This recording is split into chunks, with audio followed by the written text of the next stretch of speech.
Ever pondered why some societies bask in opulence while others struggle with scarcity? Why, in a world so advanced, do such stark disparities exist between the rich and the poor?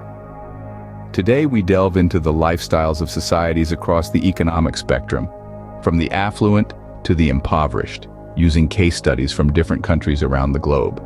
Take Monaco, a tiny city-state on the French Riviera, known for its glitz, glamour, and astronomical wealth.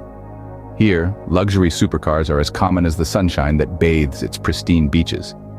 In this society, money is not just a means to an end, but a way of life. Opulence is flaunted in every corner, from the grand casinos to the multi-million-dollar yachts docked in the harbor. Life here is a continual celebration of wealth and prosperity. Contrast this with the lifestyle in Burundi, one of the poorest countries in the world.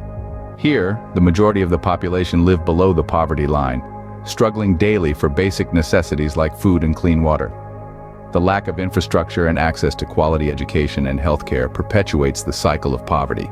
Life here is a stark reminder of the harsh realities faced by those less fortunate. Or consider the United Arab Emirates, a country that has done an incredible job of bridging the gap between the rich and the poor.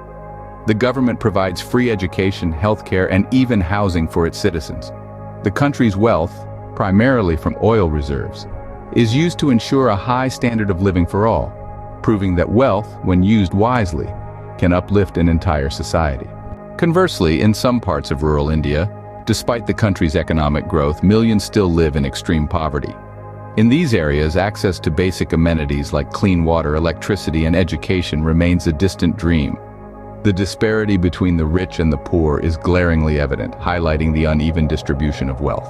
In exploring these societies, we've seen how wealth, or the lack thereof, impacts the lifestyles of individuals. In affluent societies like Monaco, wealth allows for a life of luxury and excess. In impoverished societies like Burundi, the lack of wealth results in a struggle for survival. Yet, as seen in the United Arab Emirates, wealth can be used to ensure a high standard of living for all its citizens.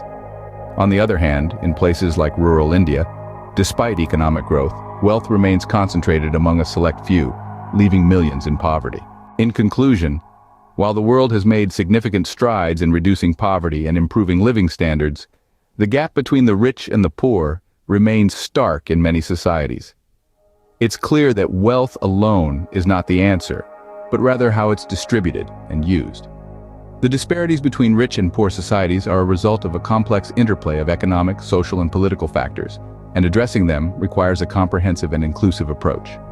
The question is, are we as a global community ready to take on this challenge?